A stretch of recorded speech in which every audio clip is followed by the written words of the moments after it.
Brower, and I'm from Marjorie Stoneman Douglas High School. I don't want to worry!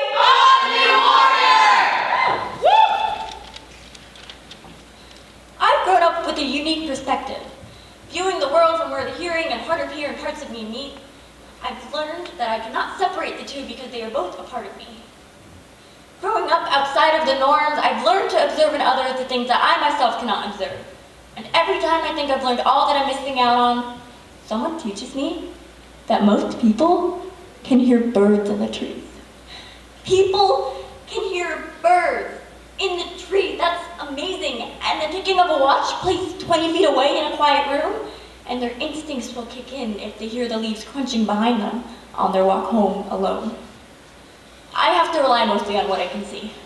I'm used to facial cues, and I've become adept at lip reading to make communication a little easier. I analyze my surroundings to make sure I'm not missing anything important or something that could hurt me. I'm used to seeing that I'm missing out.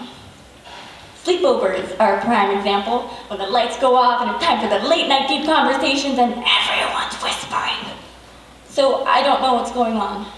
I go on autopilot and revert to nodding along, or I just go to bed because there's no point in staying awake.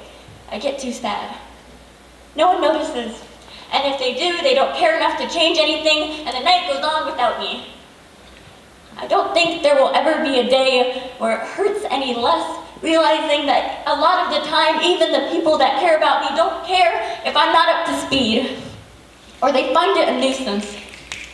It always hurts when someone says, "Ugh, never mind."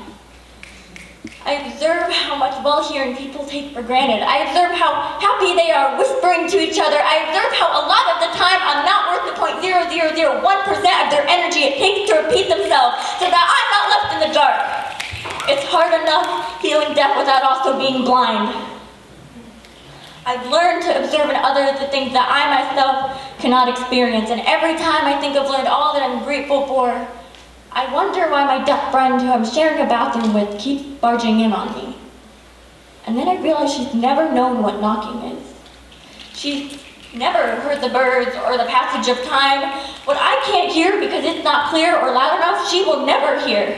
She can rely only on what she sees and the gut feeling in her stomach that something is wrong around her. And I'm sure she feels like she's missing out even more. And though she struggles more than I do, she wouldn't change it if she could, and I feel the same way. Her and I, my deaf and hard of hearing friends, are learning every day how to embrace this part of ourselves, because while it's not easy being different, there are others like us to remind us that we are not alone. A beautiful community that gets us, that feels like home to us, and it's such a freeing feeling.